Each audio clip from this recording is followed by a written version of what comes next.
એક સમય હતો જ્યારે સ્ટાર્ટઅપ્સ અને નવીન વિચારોની વાત માત્ર મોટા શહેરો સુધી સીમિત માનવામાં આવતી હતી, પરંતુ એ ગુજરાતનું મહેસાણા માન્યતા બદલી રહ્યું છે. અહીં યુવાનો માત્ર નોકરી શોધતા નથી, પરંતુ પોતે રોજગાર સર્જન તરફ આગળ વધી રહ્યા છે. શું છે હકીકત? ચાલો જાણીએ. મહેસાણા જિલ્લામાં સ્ટાર્ટઅપ ઇકોસિસ્ટમ સતત વિકસિત થઈ રહ્યું છે. તાજેતરમાં યોજાયેલા સ્ટાર્ટઅપ મહોત્સવમાં 4.25 કરોડ રૂપિયાના રોકાણ પ્રસ્તાવો પ્રાપ્ત થયા હતા. ઉપરાંત આઈહબ ગુજરાત, શૈક્ષણિક સંસ્થાઓ, ઉદ્યોગ જગત અને એન્જલ ઇન્વેસ્ટર્સના સહયોગથી આ નેટવર્ક સતત વધુ મજબૂત બની રહ્યું છે. સહાયથી કોઈક નવું સ્ટાર્ટઅપ હોય એને ફંડિંગ મળે ને એ આગળ જતાં યુનિકોર્ન બને, એના માટે થઈને બધાને અમે યુનાઇટ કરીએ છીએ, એક જગ્યાએ ભેગા કરીએ છીએ, જેના કારણે અમારું નેટવર્ક જેટલું વધારે થશે એટલું અમે સ્ટાर्टअप फंडिंग सारी રીતે આપી શકીશું. हमारा एक मोटो है कैच देम यंग। तो जो हम कॉलेज और स्कूल स्टूडेंट्स में जाके सेंसिटाइजेशन प्रोग्राम हमने जो किया इतने सालों में, तो आज उसका नतीजा है कि ये जो फैसिलिटी आप देख रहे हैं, जो स्टूडेंट्स आप देख रहे हैं, आज महसाना में, आसपास के गांव में, पाटन में, आसपास के ज़िलों में, खेरालू में, ऊंझा में जो स्टार्टअप्स हैं, जो इंडस्ट्रीज़ हैं, उन सब में एक अवेयरनेस है, एक जागरूकता है अबाउट स्टार्टअप्स. મહેસાણાનું આ મોડેલ દર્શાવે છે કે જિલ્લા કક્ષાએ પણ સ્ટાર્ટઅપ અને ઇનોવેશનનું મજબૂત ઇકોસિસ્ટમ વિકસાવી શકાય છે. જે સ્ટાર્ટઅપ લેવલ હોય તો સ્ટુડન્ટ્સને આપણે એક સ્ટાર્ટઅપને પ્રોપરલી ગ્રોથ કઈ રીતે કરવો, સ્કેલ કઈ રીતે કરવો, એના માટે આપણને કઈ રીતે કનેક્શન્સ કાં તો જે એડવાઇઝરી એને આપણે કઈ રીતે સ્કેલ કરવું, એના માટે અમને ઘણો બધો સપોર્ટ મળ્યો. નમો આઈહબ માત્ર વિચારો સુધી સીમિત નથી, પરંતુ યુવાનોને મેન્ટરશિપ, ઇન્ક્યુબેશન સપોર્ટ, નેટવર્કિંગ તેમજ રોકાણકારો સાથે જોડાવાની સુવિધાઓ પણ પૂરી પાડી રહ્યું છે, જેના પરિણામે સ્થાનિક સ્તરે અનેક નવા સ્ટાર્ટઅપ્સ વિકસી રહ્યા છે. તેનો મુખ્ય હેતુ ગ્રામ્ય અને અર્ધશહેરી વિસ્તારોના યુવાનોને ઉદ્યોગ સાહસિકતા માટે તૈયાર કરવાનો છે. એગ્રીટેકમાં, નર્સિંગ કોલેજમાં, હેલ્થકેર ઇનોવેશનમાં, આમ અલગ અલગ સેક્ટર સાથે જોડી અને આ ફિલ્ડના જે નવયુવાનો છે એમને કેવી રીતે રોજગારી મળે અને સાથે સાથે એ લોકો કેવી રીતે જિલ્લાને પગભર કરે અને રાજ્યને પગભર કરે, એ દિશામાં આપણે એમને સહકાર આપવા માટે આ એક મિશન શરૂ કરેલું છે. મેટ્રો શહેરો સુધી સીમિત રહેલું સ્ટાર્ટઅપ ઇકોસિસ્ટમ હવે જિલ્લા કક્ષાએ પણ વિસ્તરી રહ્યું છે. ગુજરાતનું મહેસાણા તેનું જીવંત ઉદાહરણ બનીને સામે આવ્યું છે. અહીં Amrut Mehsana startup and innovation mission AMSIM અંતર્ગત નમો આઈહબની સ્થાપના કરવામાં આવી છે. આ મિશન દ્વારા સ્થાનિક સ્તરે નવીનતા અને ઉદ્યોગ સાહસિકતાને પ્રોત્સાહન આપવામાં આવી રહ્યું છે. સાથે જ યુવાનોને સ્ટાર્ટઅપ સાથે જોડીને રોજગાર સર્જન અને સ્વરોજગાર તરફ આગળ વધારવાના પ્રયાસો પણ કરવામાં આવી રહ્યા છે. ક્યારેક જેને લોકો નકામું સમજીને ફેંકી દેતા હતા, એ જ ગૌમૂત્ર આજે બનાસકાંઠાના અનેક પશુપાલકો માટે આવકનું નવું સાધન બની ગયું છે. ગુજરાતના અવાલા ગામમાં શરૂ થયેલી દેશની પ્રથમ ગૌમૂત્ર ડેરી હવે વેસ્ટ ટુ બેસ્ટનું જીવંત ઉદાહરણ બની ગઈ છે. એ વિષય ઉપર જુઓ અમારો આ વિશેષ અહેવાલ. જે ગૌમૂત્રને લોકો અત્યાર સુધી નકામું માનતા હતા, આજે એ જ પશુપાલકો માટે આવકનું સાધન બની ગયું છે. ગુજરાતના બનાસકાંઠા જિલ્લાના અબાલા ગામમાં દેશની પ્રથમ ગૌમૂત્ર ડેરીએ ગ્રામીણ અર્થતંત્રને નવી દિશા આપી છે. દેવરામભાઈ પુરોહિતના સ્ટાર્ટઅપ દ્વારા શરૂ કરાયેલા આ પ્રોજેક્ટને આઈહબ ગુજરાત તરફથી ₹5 લાખનું ફંડિંગ મળ્યું છે. હવે આ પહેલ વેસ્ટ ટુ બેસ્ટ અને કુદરતી ખેતીનું જીવંત ઉદાહરણ બની ગયું છે. ગૌમૂત્રનો ખૂબ જ ઉપયોગ છે, એટલે અમને 7,000 જેવા રૂપિયા મળે મહિને, એટલે એવું પરિચય ચાલુ થયું છે. આ અનોખા ડેરી પ્રોજેક્ટની શરૂઆત ઓગસ્ટ 2017માં દરરોજ 50 લીટર ક્ષમતાવાળા નાના પ્લાન્ટથી કરવામાં આવી હતી. ત્યારબાદ વર્ષ 2021માં 1,000 લીટર પ્રતિદિન ક્ષમતાવાળો પ્લાન્ટ અને પછી વર્ષ 2024માં તેની ક્ષમતા વધારીને 10,000 લીટર પ્રતિદિન પ્રોસેસિંગ ક્ષમતાવાળો કમર્શિયલ પ્લાન્ટ તૈયાર કરવામાં આવ્યો. હાલમાં ભાભર તાલુકાના 7 થી 8 ગામોમાંથી દરરોજ અંદાજે 4,000 લીટર ગૌમૂત્ર એકત્રિત કરવામાં આવે છે, જેના કારણે 70 થી 80 પરિવારોને આર્થિક લાભ મળી રહ્યો છે. મેં એવો વિચાર કર્યો કે કેવી રીતે લોકો ગોપાલન પરથી પ્રેરાય અને ક્યાંથી ખેડૂતોને પૈસા આપી શકાય, એ વિષય લઈને અમે ગાયના જરણ ઉપર કામ કરવાનું શરૂ કર્યું. ત્યારે અમે નાના એક 2017માં લેબ સ્કૂલ ઉપર કામ શરૂ કર્યું. ત્યાંથી અમે ધીમે ધીમે અમને સફળતા મળતી ગઈ. પ્લાન્ટમાં એકત્રિત થયેલા ગૌમૂત્રને શુદ્ધ કરીને 55 થી 60 ડિગ્રી સેલ્સિયસ તાપમાને પ્રોસેસ કરવામાં આવે છે, જેના દ્વારા કુદરતી ખાતર અને જૈવિક જંતુનાશક તૈયાર કરવામાં આવે છે. આ પ્રક્રિયા રસાયણ મુક્ત ખેતીને પ્રોત્સાહન આપે છે અને સ્વચ્છતા તથા સુરક્ષિત ઉત્પાદન મેળવવામાં મદદરૂપ બને છે. પ્રાકૃતિક ખેતી કરવામાં બહુ સારો ખર્ચો ઓછો થાય છે, ઉત્પાદન ધીમે વધે છે અને ગૌમૂત્રનો પ્રોડક્ટનો ઉપયોગ કરો એનાથી સારું એવું બેનિફિટ રહે છે. ગૌમૂત્રમાંથી જે અમોનિયા આપણે સેપરેટ કરીએ છીએ એનાથી, અને સેકન્ડરી એનામાંથી પોટાશ અને માઇક્રોન્યુટ્રન્ટ બંને સેપરેટ કરી અને જે યુરિયા અને પોટાશને જે આપણે ઇમ્પોર્ટ કરીએ છીએ એની અછત પૂરી કરવામાં ગૌમૂત્ર ખૂબ ફાયદાકારક રહેશે. ભાભર તાલુકાના આબલા ગામમાં ગૌમૂત્ર આધારિત આ પ્લાન્ટ સફળ સ્ટાર્ટઅપ અને કુદરતી ખેતીનું સફળ મોડલ બની ચૂક્યું છે. તેને આત્મનિર્ભર ગુજરાત તરફનું એક મોટું પગલું માનવામાં આવી રહ્યું છે. ગુજરાતના આણંદ જિલ્લામાં એસઓજી દ્વારા નકલી ખાતરના કથિત વ્યવસાય સામે મોટી કાર્યવાહી હાથ ધરવામાં આવી છે. વાસદ પોલીસ સ્ટેશન હદમાં આવેલા વરોડ ગામમાં દરોડા દરમિયાન પોલીસે અંદાજે 18 લાખનું નકલી ખાતર, ખાલી પેકિંગ બેગ, મશીનો અને એક ટ્રક પણ જપ્ત કર્યો છે. ગુજરાતના આણંદમાં નકલી ખાતરના કથિત વ્યવસાય પર એસઓજી દ્વારા મોટી કાર્યવાહી કરવામાં આવી છે અને એક ગેંગનો પર્દાફાશ કરવામાં આવ્યો છે. પોલીસના જણાવ્યા મુજબ દરોડામાં અંદાજે ₹18 લાખના નકલી ખાતરની બોરીઓ, ખાલી પેકિંગ બેગ અને મશીનો तथा एक ट्रक पण जब्त કરવામાં આવ્યો છે. वासद पुलिस स्टेशन की जुरिस्डिक्शन में वडोद गांव में रेड किया था. उसमें रघुवीर मनसुखभाई सोलंकी नामक इसम वहाँ पर डुप्लीकेट फर्टिलाइजर प्रोडक्शन कर रहा था.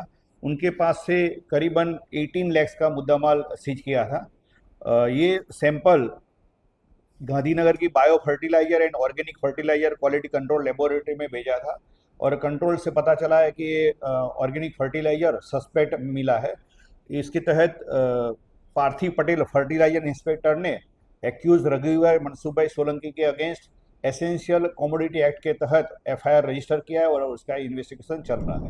તપાસ એજન્સીઓ એ શોધવાનો પ્રયાસ કરી રહી છે કે અત્યાર સુધી કેટલા ખેડૂતો સુધી આ નકલી ખાતર પહોંચ્યું છે અને તેના પાછળ કોણ લોકો શામેલ છે.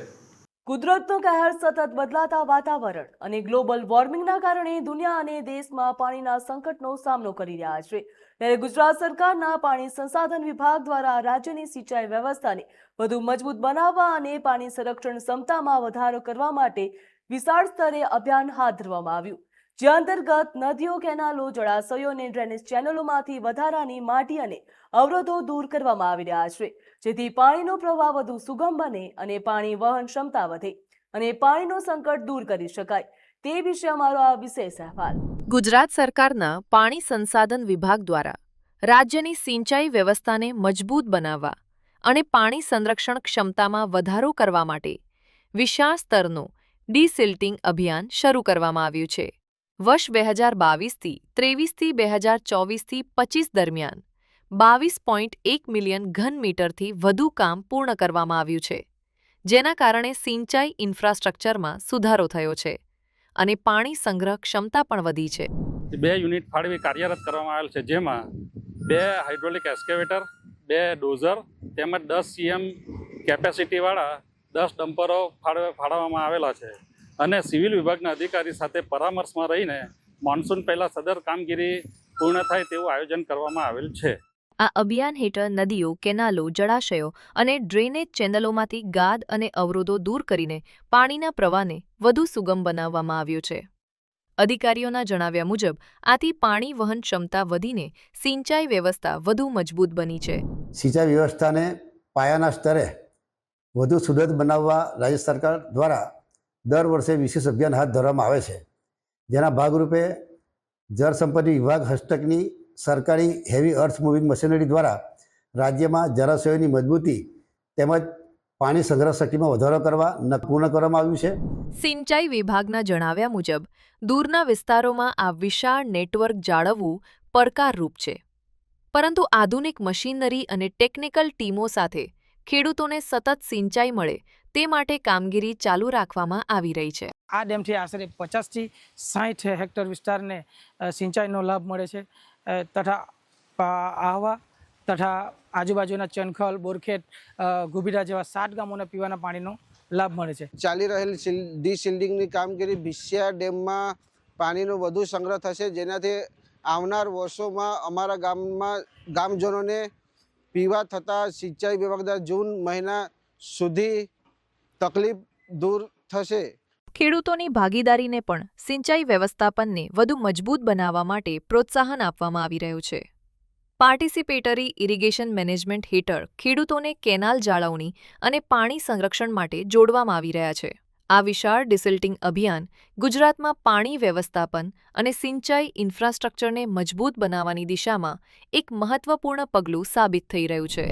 ગુજરાતની જેલમાં સજા ભોગવી રહેલા કેદીઓ માટે ગુજરાત રાજ્યની એક અનોખી પહેલ સામે આવી છે, જેમાં જેલ તંત્ર દ્વારા કેદીઓને માત્ર સજા પૂરતા મર્યાદિત રાખવામાં આવ્યા ન હતા, પરંતુ તેમને ભવિષ્યને સુધારવા માટે શિક્ષણ તરફ પ્રોત્સાહિત કરવામાં આવી રહ્યા છે. જેલ અધિકારીઓએ પુસ્તકો, અભ્યાસ સામગ્રી અને પરીક્ષાની તૈયારીઓ માટે જરૂરી તમામ સુવિધાઓ ઉપલબ્ધ કરાવી હતી.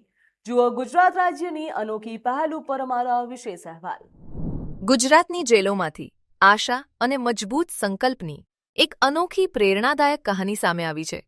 રાજ્યની વિવિધ જેલોમાં સજા ભોગવી રહેલા 44 કેદીઓએ ગુજરાત માધ્યમિક અને ઉચ્ચતર માધ્યમિક શિક્ષણ બોર્ડની ધોરણ 10 અને 12ની પરીક્ષાઓ सफलतापूर्वक पास करी है. गुजरात राज्य के जेलों में हर साल हम लोग कैदी भाइयों के लिए ये 10वीं और 12वीं परीक्षा हम लोग करते हैं और इस साल भी गुजरात के जेलों में पूरे राज्य में से टोटल 44 जितने कैदी भाइयों 10वीं और 12वीं परीक्षा उत्तीर्ण किया है, सक्सेसफुली पास किया है.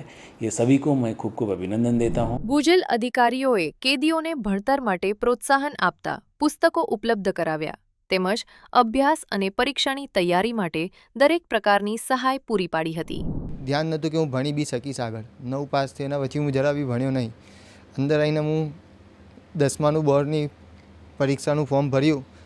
એના અંદર મને લાઇબ્રેરીના અંદર જેલના તરફથી મને બુક ઘણી બધું એવી સુવિધાઓ આપી અને મને એટલું બધું શીખવાડ્યું કે મને ગણિત જરા બી નહોતું આવડતું અને હું આજે એ જ વિષયના અંદર 47% પાસ થયો.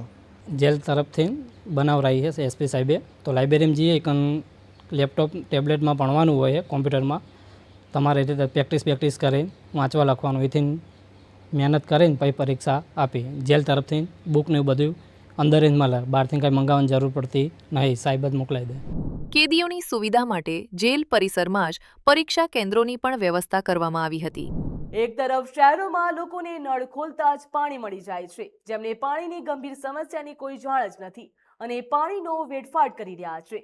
તો બીજી તરફ વાત કરીએ ગુજરાતના વલસાડ જિલ્લાના મોટી પાલસણ ગામમાં પાણીનો દરેક ઘૂંટ મેળવવા માટે લોકો ધોમધકતા ઉનાળાની ગરમીમાં પોતાના પરિવારની પાણીની તરસ છુપાવવા માટે જીવના જોખમે ઊંડા કૂવામાં ઉતરી રહ્યા છે. તો જુઓ પાણીના પોકાર માટે આ અમારો વિશેષ અહેવાલ. આ દ્રશ્યો કોઈ ફિલ્મી સ્ટન્ટના નથી, પરંતુ વલસાડ જિલ્લાના કરપડા તાલુકાના મોટી પલસાણા ગામના બેરસ્તા ફળિયાના છે. અંદાજે 1200 જેટલી વસ્તી ધરાવતા વિસ્તારમાં પીવાનું પાણી મેળવવું લોકો માટે રોજની કસોટી બની ગયું છે. ગામમાં 8 સરકારી કૂવાઓ હોવા છતાં ઉનાળો આવતા જ તમામ કૂવાઓ સુકાઈ જાય છે.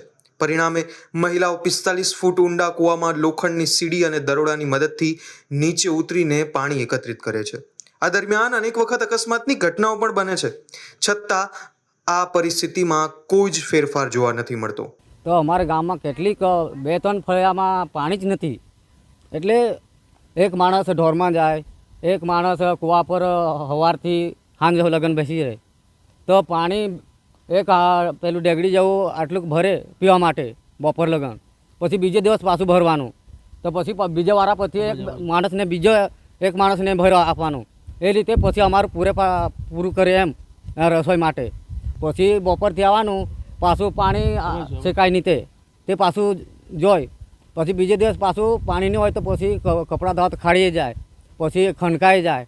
પછી હમણાં તો વસ્તી બધી કેમ કે અમુક કામ પર જાય તો તે બાજુ લોકો વસ્તી કમી રહે એમ.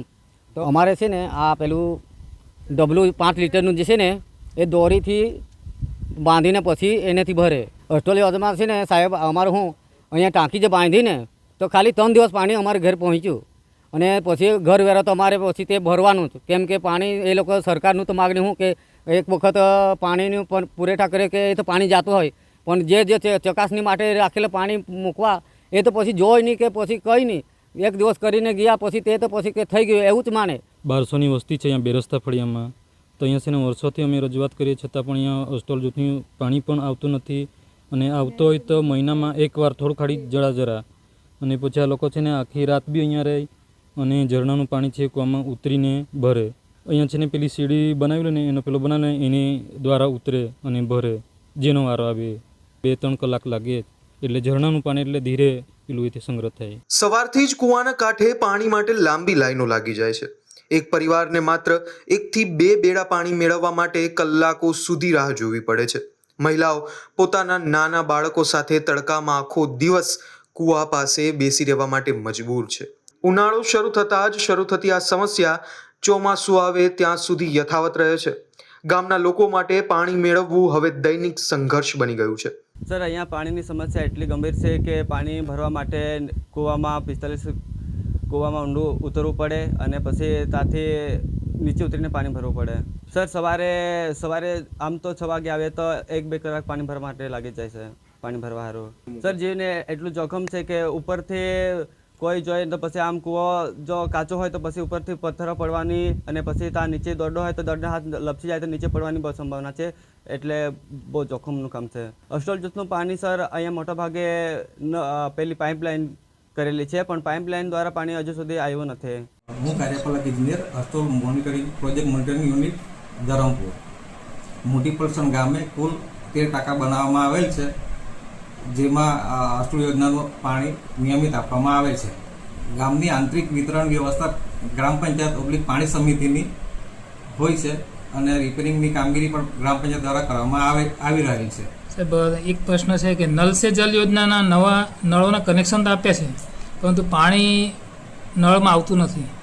ગ્રામ પંચાયત પાણી સમિતિ દ્વારા નળ સે જલ યોજના અંતર્ગત નળ રિપેરિંગની કામગીરી અને પાઇપલાઇન રિપેરિંગની કામગીરી કરવામાં આવે છે. સૌથી મોટો સવાલ સરકારી યોજનાઓની કામગીરી પર ઉઠી રહ્યો છે. કરોડો રૂપિયાની એસ્ટોલ જૂથ પાણી પુરવઠા યોજના અંતર્ગત ઘરે ઘરે નળ તો લગાવવામાં આવ્યા છે, પરંતુ આજ સુધી તેમાં પાણી પહોંચ્યું નથી. લગભગ 586 કરોડ રૂપિયાની આ યોજના છતાં ગામના લોકો પાણી માટે તરસી રહ્યા છે. પાઇપલાઇનો બગડી ગઈ છે અને નળો નિષ્ક્રિય બની ગયા છે. ચોમાસામાં જ્યાં પૂરતું પાણી હોય છે ત્યાં ઉનાળામાં લોકો વલખા મારી રહ્યા છે. હવે ગ્રામજનોએ તંત્ર સામે ઉગ્ર આંદોલનની ચીમકી આપી છે અને તાત્કાલિક પીવાનું પાણી પૂરું પાડવાની માંગ પણ કરી છે.